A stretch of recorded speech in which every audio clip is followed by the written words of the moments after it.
BBC বাংলার অধিবেশন প্রবাহতে আপনাদের স্বাগত। আজ আপনাদের সাথে লন্ডন স্টুডিও থেকে আছি মানসী বড়ুয়া। বাংলাদেশের সর্বশেষ গুরুত্বপূর্ণ আপডেট সংবাদে আপনাকে স্বাগত। শুরুতেই সংবাদ শিরোনাম, পরে বিস্তারিত। প্রথমেই জানাবো, হামলা শিকার জামাত নেতার মৃত্যু, প্রতিবাদে বিক্ষোভের ডাক। বগুড়া দুপাচিয়ায় হামলার ঘটনায় আহত হয়ে চিকিৎসাধীন থাকার পর বাংলাদেশ জামাত ইসলামের দুপাচিয়া সদর ইউনিয়ন যুব ও ক্রীড়া বিভাগের সহসভাপতি সম্রাট হোসেন বাপ্পা ৪১ মারা গেছে। তার মৃত্যুর প্রতিবাদে বাদাছর জানাজা শেষে উপজেলা সদরে বিক্ষোভ মিছিল মহাসমাবেশের ঘোষণা করেছে দলটি।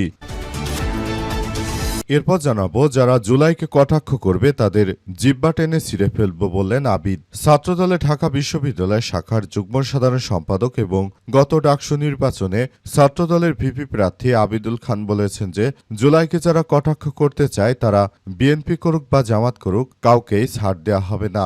যারা ইনিয়ে বেনিয়ে জুলাইকে অবহেলার চেষ্টা করছে তাদের জিব্বা টেনে ছিঁড়ে ফেলব।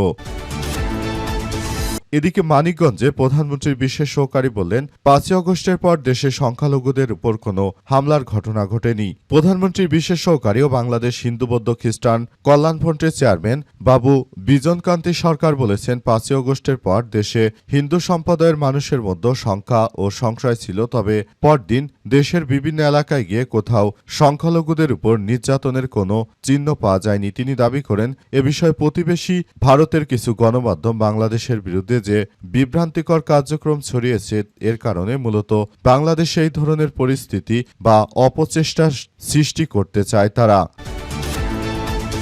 জানাবো, সরকারি অনুষ্ঠানে ব্যানার, বিলবোর্ড কিংবা যে কোনো কিছুতে প্রধানমন্ত্রীর ছবি ব্যবহার নিষিদ্ধ।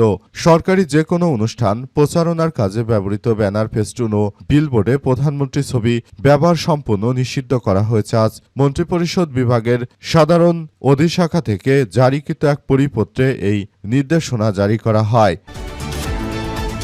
এবং সর্বশেষ জানাবো, ইরানের রাজধানী তেহরানে আয়তুল্লাহ আলী খামিনির জানাজা সম্পন্ন।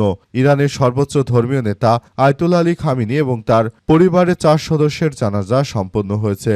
৭ দিনব্যাপী অনুষ্ঠানে শোক ও দাফন প্রক্রিয়ার তৃতীয় দিন আজ স্থানীয় সময় সকাল ৮টায় ইরানের রাজধানী তেহরানে তার জানাজা সম্পন্ন হয়। শিয়া ধর্মীয় নেতা জাফর সুবহানি জানাজা নামাজের ইমামতি করেছেন। পতাকা দিয়ে মোড়ানো হয়েছে খামিনির লাশ এবং সঙ্গে রয়েছেন তার স্ত্রী, তার কন্যা এবং তার জামাতা এবং তার ১৩ মাস বয়সী নাতনির লাশও সেখানে দাফনের জন্য হাজির করা হয়। প্রিয় দর্শক, এতক্ষণ শুনছিলেন সংবাদ শিরোনাম, এবারে বিস্তারিত।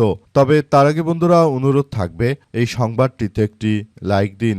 এই চ্যানেলে আপনি নতুন হয়ে থাকলে আমাদের সংবাদটি দেখতে দেখতে চ্যানেলটি সাবস্ক্রাইব করে রাখুন। কমেন্ট করে বন্ধুরা আপনার মূল্যবান মতামত জানিয়ে দিন আপনি বিশ্বের কোন দেশ থেকে বা বাংলাদেশের কোন স্থান থেকে আমাদের সংবাদটি দেখছেন এবং শুনছেন। আর বন্ধুরা, সংবাদটি আপনার সোশ্যাল মিডিয়া ফেসবুকে শেয়ার করে বন্ধুদেরও দেখার সুযোগ করে দিন। গাজা যুদ্ধে আপনি যদি নিরীহ ফিলিস্তিনিদের ভালোবেসে থাকেন বন্ধুরা, কমেন্টে ইয়েস লিখে পুরো বিশ্বকে আমাদের এই তাজা আপডেটটি দেখার সুযোগ করে দিন। এবারে বিস্তারিত। হামলা শিকার জামাত নেতার মৃত্যু, প্রতিবাদে বিক্ষোভের ডাক। বগুড়ার দুপাচিয়ায় হামলার ঘটনায় আহত হয়ে চিকিৎসাধীন থাকার পর বাংলাদেশ জামাত ইসলামের দুপাচিয়া সদর ইউনিয়ন যুব ও ক্রীড়া বিভাগের সহসভাপতি সম্রাট হোসেন বাপ্পা মারা গেছেন। ইন্না লিল্লাহি ওয়া ইন্না ইলাইহি রাজিউন। তার মৃত্যুর প্রতিবাদে রোববার উপজেলা সদরে বিক্ষোভ মিছিল সমাবেশের ঘোষণা করেছে দলটি। পারিবারিক সূত্র থেকে জানা গেছে, ২৫শে জুন উপজেলার বেলুরচক গ্রামে জমি সংক্রান্ত বিরোধকে কেন্দ্র করে রফিক আকন্দ তার ছোট ভাই বিএনপি নেতা আব্দুল করিম আকন্দের মধ্যে সংঘর্ষের ঘটনা ঘটে। সম্রাটের পরিবারের অভিযোগ, ওই সময় আব্দুল করিমের নেতৃত্বে একদল লোক হামলা চালালে রফিক আকন্দ রক্ষা করতে গিয়ে সম্রাট গুরুতর আহত হন। তাকে উদ্ধার করে প্রথমে দুপাচিয়া উপজেলা স্বাস্থ্য কমপ্লেক্সে, পরে বগুড়া শহীদ জিয়াউর রহমান মেডিকেল কলেজ হাসপাতালে ভর্তি করা হয়। অবস্থার অবনতি হওয়ার পরদিন তাকে ঢাকায় স্থানান্তর করা হয়। সেখানে চিকিৎসাধীন অবস্থায় শনিবার রাত ১:১২টার দিকে তিনি মারা গেছেন। এই ঘটনায় সম্রাটের মা জোসনা বেগম বাদী হয়ে দুপাচিয়া থানায় বিএনপি নেতাদের বিরুদ্ধে অভিযোগ দায়ের করেছেন। এই ঘটনায় মূলত বিএনপির চাঁদাবাজ সন্ত্রাসী রাহাজানিকারকরা দায়ী।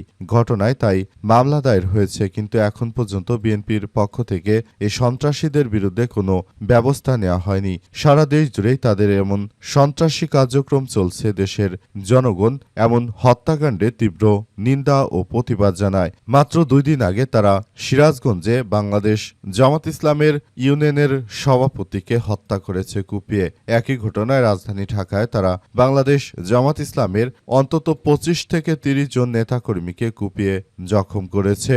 এমন ঘটনায় বিএনপির মতো রাজনৈতিক দলের প্রতি সবাই ঘৃণা ভরে প্রত্যাখ্যান করছে। যারা জুলাইকে কটাক্ষ করবে তাদের জিহ্বা টেনে ছিঁড়ে ফেলতে হবে বললেন আবিদ। ছাত্রদলের ঢাকা বিশ্ববিদ্যালয় শাখার যুগ্ম সাধারণ সম্পাদক ও গত ডাকসু নির্বাচনে ছাত্রদলের ভিপি প্রার্থী আবিদুল খান বলেছেন যে জুলাইকে যারা কটাক্ষ করবে, অস্বীকার করতে চাইবে কিংবা বিভিন্ন ভাষা ব্যবহার করে জুলাইকে অবহেলিত করতে চাইবে তাদের জিহ্বা টেনে ছিঁড়ে ফেলতে হবে। সম্প্রতি একটি বেসরকারি টেলিভিশন টক শোতে তিনি এমন হুঁশিয়ারি দিয়েছেন। এর আগে বিএনপি নেত্রী নীলুফার রহমান তিনি মূলত জুলাইকে নিয়ে কটাক্ষ করেছেন। পাশাপাশি বিএনপির ফজা পাগলা ওরফে ফজলুর রহমান তিনিও জুলাই নিয়ে কটাক্ষ করেছেন। যদিও ওই ফজা পাগলা এর আগে আওয়ামী লীগের সঙ্গে রাজনীতিতে যুক্ত ছিলেন। তিনি বলেন, জুলাই গণঅভ্যুত্থান যদি না হতো তাহলে হয়তো আমি আবিদ এখানে দাঁড়িয়ে টক শো করতে পারতাম না, কথা বলতে পারতাম না। যদি জুলাই ব্যর্থ হতো তাহলে হয়তো আমাদের হাড্ডি মাংস খুঁজে পাওয়া যেত না। বাংলাদেশকে ভালোবাসি বলে আমি বিএনপি সংগঠন করি, বাংলাদেশের মুক্তির জন্য আমি সংগঠন করি। তাহলে কি সংগঠন আমার কাছে লাগে নাকি বাংলাদেশ আগে, সেটি অবশ্যই ভেবে দেখতে হবে। তারা যদি নিজেরা এত বাড়াবাড়ি করে তাহলে তাদেরকে বলবো, আপনারা জুলাই গণ অভ্যুত্থানের সময় চোরের মতো ঘাপটি মেরে পালিয়েছিলেন কেন? আমাদের দলের মধ্যে কিছু আছে, এই বদমাশগুলো তারা আওয়ামী লীগের পৃষ্ঠপোষকতা করত, তখন দেখেছি তারা মূলত কখনো একটা মামলা মোকদ্দমারও শিকার হয়নি। এখন তারা জুলাইয়ের বিরুদ্ধে বড় বড় ফতোয়া দিতে শুরু করে। দীর্ঘদিন পর আবিদের মুখে এমন কথা শুনে অনেকেই বিস্ময় প্রকাশ করছে। বিশেষ করে বাংলাদেশ জামাত ইসলামের নেতৃত্ববৃন্দরা তারা বলছে যে আবিদের মতো একজন সাহসী ছেলে বাংলাদেশের রাজনীতিতে প্রয়োজন। তিনি কখনো মিথ্যাকে সমর্থন করেন না এবং মিথ্যাচারকে তিনি প্রশ্রয় দেন না, সেটা দলের হোক কিংবা দলের বাইরে হোক। যারাই এই ধরনের মিথ্যাচারের সঙ্গে যুক্ত রয়েছে তাদেরকে কোনোভাবেই ছাড় দিচ্ছে না আবিদ। মানিকগঞ্জে প্রধানমন্ত্রীর বিশেষ সহকারী বলেন যে 5 আগস্টের পর দেশে কোনো সংখ্যালঘুদের উপর হামলার ঘটনা ঘটেনি। প্রধানমন্ত্রীর বিশেষ সহকারী ও বাংলাদেশ হিন্দু বৌদ্ধ খ্রিস্টান কল্যাণ ফ্রন্টের চেয়ারম্যান বাবু বিজনকান্তি সরকার বলেছেন, 5 আগস্টের পর এদেশে হিন্দু সম্প্রদায়ের মানুষের মধ্যে সংখ্যা ও সংশয় ছিল, তবে পরদিন দেশের বিভিন্ন এলাকায় গিয়ে কোথাও কোনো সংখ্যালঘুদের উপর নির্যাতনের কোনো চিহ্ন পাওয়া যায়নি। তিনি দাবি করেন এ বিষয়ে প্রতিবেশী দেশের কিছু গণমাধ্যম বাংলাদেশের বিরুদ্ধে বিভিন্ন মিথ্যাচার ছড়িয়েছে। সুতরাং এই মিথ্যাচারের কারণেই ভারতের হিন্দুত্ববাদীরা তারা তাদের দেশের মিথ্যা প্রোপাগান্ডাকে বাংলাদেশের বলে চালিয়ে দেওয়ার অনেক চেষ্টা করেছে। এই মিথ্যাচার করে তারা মূলত নতুন করে একটি ভয়াবহ বিপর্যয়কর পরিস্থিতি তারা সৃষ্টি করতে চেয়েছিল। কিন্তু আমরা বিশ্বাস করি বাংলাদেশে হিন্দু বৌদ্ধ খ্রিস্টান মিলেমিশে বসবাস করি। এই দেশে কোনো হিন্দুর উপর কোনো ধরনের অত্যাচার হয়নি। এদেশে হিন্দু যারা রয়েছে তারা মূলত তাদেরকে বলতে চাই তারা আসলে যেভাবে কার্যক্রম চালাচ্ছে সেটা স্বাভাবিক ব্যাপার, কারণ এখানে হিন্দুদের উপর কোনো অত্যাচার করা হয়নি। যদি হিন্দুদের উপর কোনো অত্যাচার নাই হয়ে থাকে তাহলে ভারতের যে কিছু মিডিয়া তারা বাংলাদেশের বিরুদ্ধে এই ধরনের মিথ্যাচার করেছে সেটি আসলে কতটুকু যুক্তিসম্পন্ন বলে মনে করেন? কারণ যদি সত্যি এমন কিছু হতো আমরা আমাদের বিভিন্ন এলাকায় দেখতে পেতাম, কিন্তু বাংলাদেশের কোথাও কোনো হিন্দুর বাড়িঘরদোর, কোথাও কোনো ভাঙচুর কিংবা কোনো ধরনের বিপর্যয়ের কোনো ঘটনা ঘটেনি। বিষয়গুলো সবার জন্য খুবই গুরুত্বপূর্ণ এক অধ্যায় হিসেবে আবির্ভূত হয়েছে। সরকারি অনুষ্ঠানে ব্যানার বিলবোর্ড প্রধানমন্ত্রীর ছবি ব্যবহার নিষিদ্ধ। এখন থেকে যে কোনো সরকারি কার্যক্রমে প্রধানমন্ত্রী তারেক রহমানের কোনো ছবি বা কোনো কিছু ব্যবহার করা যাবে না বলে উল্লেখ করা হয়েছে। আরও বলা হয়েছে যে প্রধানমন্ত্রী তারেক রহমান তিনি মূলত নিজে থেকেই নিষেধ করে দিয়েছেন যে কোনো কিছুতে যেন তার আসলে ছবি ব্যবহার করা না হয় এবং বর্তমানে সেটি করা হচ্ছে।